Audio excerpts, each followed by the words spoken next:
only that, but I'll sit there and cry with you, shoulder it with you, and we'll figure out how to heal and integrate this. Because nobody can touch you. They might touch your body. You might, oh, I have a bruise, whatever. You are not touched.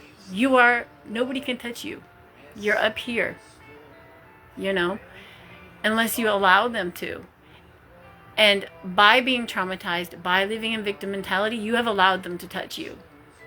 Your soul, your spirit. So the ego mind's going to say what it does. And you can be like, I can cope, ego. Thank you for keeping me in retraction, scared, and warning me about every man who walks by me.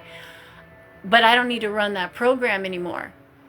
Because I am an aspect of the creator. And nobody can touch me unless I let them touch me. They could be stronger than me. My physical body's going to feel what it feels. But this is a moment in eternity that is a blip, not even a blip if you think about it. And it's going to make me strong, because if you fear things, it's kind of like exposure therapy, where like if you're afraid of being homeless, and then once you've been homeless, you're like, oh, I've been there and done that, it's not going to kill me. The universe provides in the end, one way or another, and if it's not your time to go, universe ain't going to let you go. I have come back multiple times. A lot of us have, or we wouldn't be on this path. We wouldn't be connecting to crystals, right? Yeah, it's true. You just kind of get to like, what my fear is mostly if something was to happen to my child where they suffer. And then I also have to step back and say, we kind of planned this before we came here, and who am I to try to save him from his life lessons? I did pick to be his mom, so I'm going to do everything I can. Like, I just paid his rent. Everything I do, everything you guys send me goes into my son's account or to buy more crystals. I don't buy new clothes. I don't buy a new apartment. I need a new dresser over there. Not going to buy it. I have a million things piled there. I don't really care. I don't entertain people here. Doesn't matter to me. You guys can see what you guys can see, because you know what? If you're going to judge me and I'm going to judge you, then what kind of people are we? Yeah. Oh yeah, what happened last weekend? That's funny, because like sometimes I have to, and I really try not to be so blatant, because I know we both have that where we just say what we're thinking. And I really, literally, my human design, I have like the Fool card, like leap before you think. Because people have triggers, and I really try to tiptoe around their triggers, and I can't always do that. Or I say something and they think that I'm saying something hurtful, but that's not what I meant at all. And I don't know how to avoid that. But I can try my best to be as sensitive as I can to the triggers somebody has. But we all got to ask, like, why we have triggers, because I know there are certain self-esteem issues that I have that if I'm being triggered, it's because of self-esteem issues, or it's because I'm not doing something right. Like, I know it's wrong and I'm still doing it, and someone saw it. Grr, we are ferocious. But you gotta get fierce as fuck, I'm telling you, or you're gonna live in fear of the labeling and the labeler, because our minds want to put everybody in one of these. Like, we organize our thoughts and we label and organize everyone according to what we think about them and our perspective, not always who they are. And so, like, letting people, like, okay, you're going to organize me under this file of woo-woo, crazy girl, that's fine. But I know who I am, you know who you are, and I'm going to probably do the same thing, but I try to let people just, give them room to be who they really are, not just my perspective of who they are, You got physically attacked? Oh, my God. So she came down at me from up above, jabbing me in the chest with a long whiteboard, and knocked my keys control out of my hand. Like, left a mark, oh my God, right over your heart. Her long white sword. Wait, so she was jabbing you with a whiteboard? Where were you? She came down at me from above, jabbing me in the chest with a long white board, not sword. A long white board. Why did she physically attack you? I'm totally for defending yourself. Like I am like a bad guy that just makes the best good guy. I'm not an angel, and I will never claim to be perfect. And like you, I have been in fights, and I also have avoided fights for a very long time, so I'm very proud of myself. But a long white board, not a 2x4. I'm thinking, what kind of whiteboard? Like a boogie board? What's a whiteboard? Like when you write on?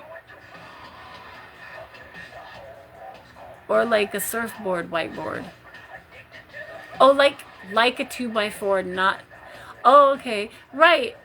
So isn't it like one of those things? Oh, well. I'm just going to assume it's a white, long 2x4. So she jabbed you with it? Because I'm thinking a whiteboard is something that you write dry erase like that. So how did you get her off? Okay, a 2x4. Okay. So how did you get her off you?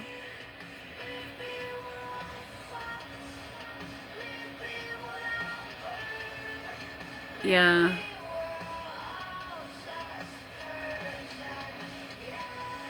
Wow. She came down from above. Wow.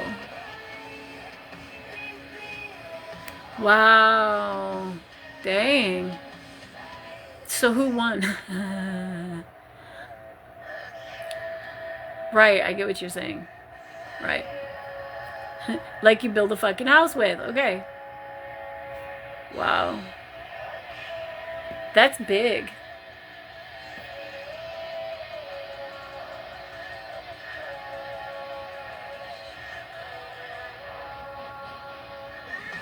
Did you find your key remote thingy?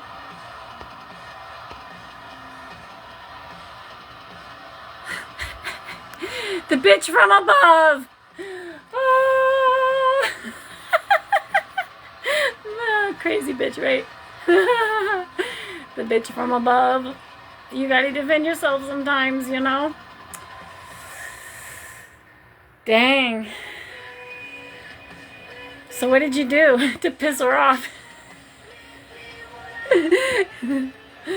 Oh man, that sucks, girl. Well, at least you're all right.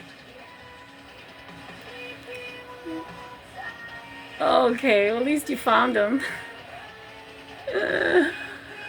I hope you don't have to go back and work with her. I mean, or you're gonna... You know what's really funny, though? Girls in the past that have had issues, taken issue with me in some way, they thought I was something that I'm not, and it really bothered them. And a lot of times it's just the color of my skin because of where I live. And it kind of takes, like, getting real, like, and getting in that fight. I mean, there are some that we never did make up. And for some reason afterwards, we became really good friends. Oh, no! You live downstairs from her. Oh, my God. That's the worst. Having a neighbor from hell or a bitch from heaven, either way. She came from above. Oh, that cracks me up. The bitch from above. Oh, God. Yeah. Yeah, there are things I want to vent about, but I'm holding my tongue very much so. Ah! I got fluxed. Now I gotta go wash my tongue. I forgot my hands are dirty. Thank you so much for hanging out with me. And I sure hope that you can patch things up, or at least not be bothered by the bitch from above very much longer. I gotta wash my hands. And then my phone now. I got flux everywhere. Ah! And I got the beautiful stones. I'm gonna wash them, polish them, and see if I need to do some more layers. I love you, sweetie. I love you guys. I'll probably delete the other video because I had to stop it and start again. Thank you. I really appreciate it. I really appreciate the company. Allison, you pop on just as I'm coming off. Allison from Wonderland comes into the just as I'm popping off. I was doing silver work on camera today on this giant beautiful piece that's drilled here. It's gonna be on a long beaded necklace, this fluorite. It has like a, let me turn off the flash. It has like a lightning piece of purple.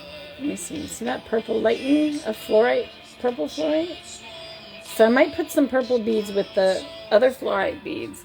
It's gonna have, this necklace is gonna have a stand. Aha. And then I did this wand. Look at this Herkimer diamond. What? Oh, she has magical symbols. It's a personal piece. But it's the, see how I did this guy here? It's the I was trying it out to do some more of these.